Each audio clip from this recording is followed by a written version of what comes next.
E.W. Scott was born in Coryell County, Texas in 1911. He attended school in Lampasas County, graduated high school from Tarleton Agriculture School.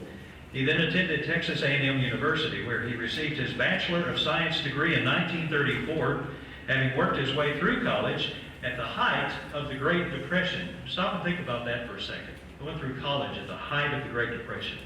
Received his master's degree in education from Texas Christian University. Mr. Scott's first teaching assignment was at Stephenville ISD, where he taught vocational agriculture. 8 years later, in 1943, he moved to Coleman, where he was employed as the vocational agriculture teacher at Coleman High School. 2 years later, he became principal of Coleman High School.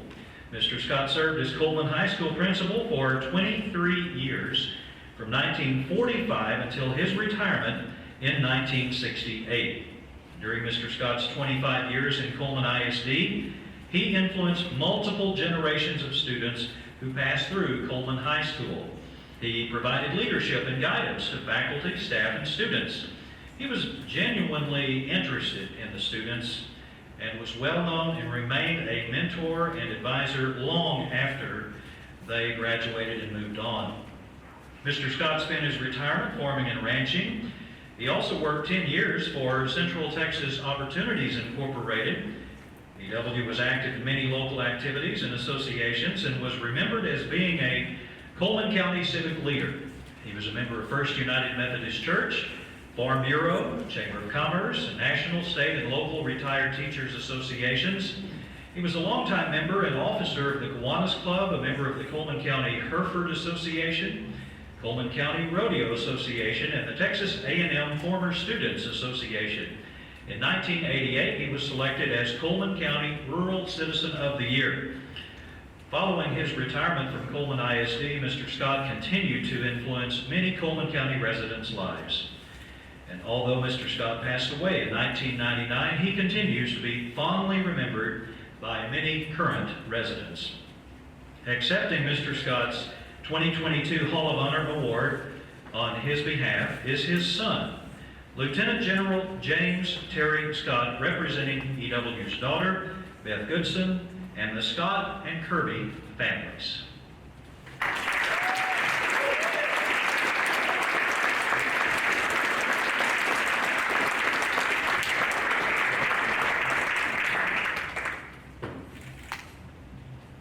Well, to start with, Beth and I would like to thank the committee for selecting E.W. this year. And I'd like to thank Randy for that great synopsis of many things that he did here over the years. I note that the other four inductees were all students during the time that he was the high school president.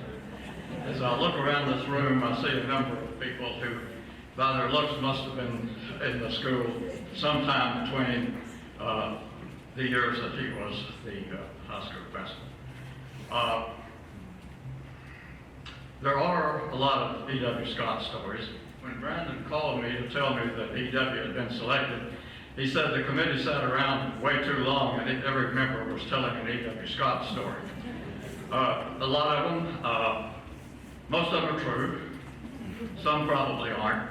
He did in fact have a paddle in the ag shop, which he applied to the backsides of the boys who broke his rules.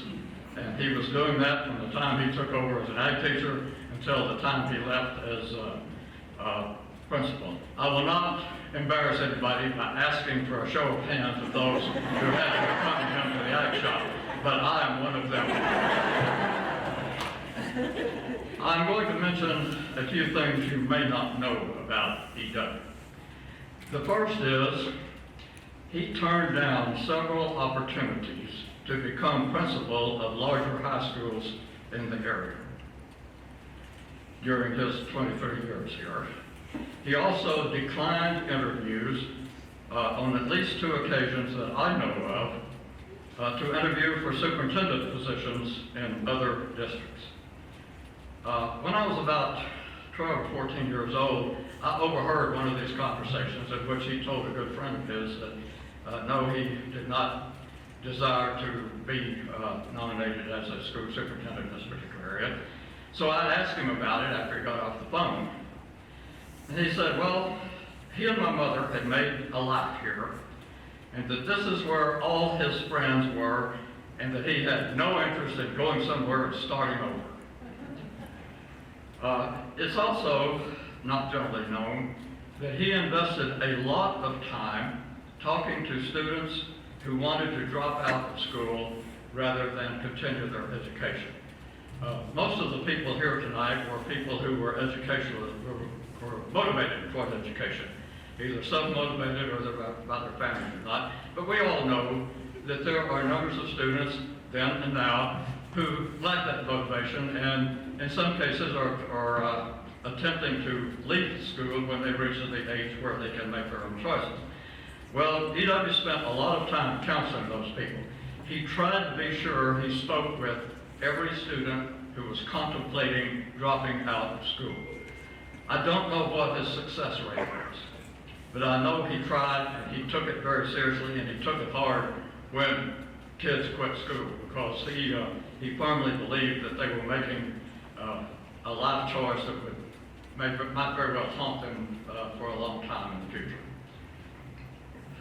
You might find it interesting to know that he and the superintendent shared one secretary. That was the entire administrative overhead for the system. How things have changed. But he and Terrell Graves shared a secretary. Most of that time it was Karen Taylor. And they were assisted by various Sunday students who would come in and answer the phone or who would run errands up and down the hall and take messages to the classrooms and all. But basically, it was a three-person operation, one superintendent, one principal, and one secretary.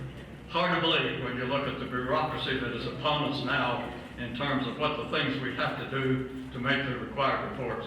As far as I know, the only report that Coleman High School was required to make during those times to higher headquarters at the state was the ADA, the average daily attendance. And that was because that's what generated the money at the time, and I think it still does.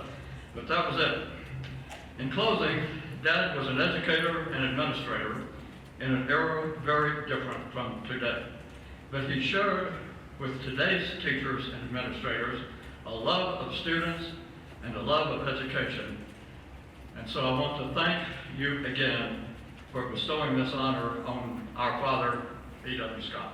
Thank you.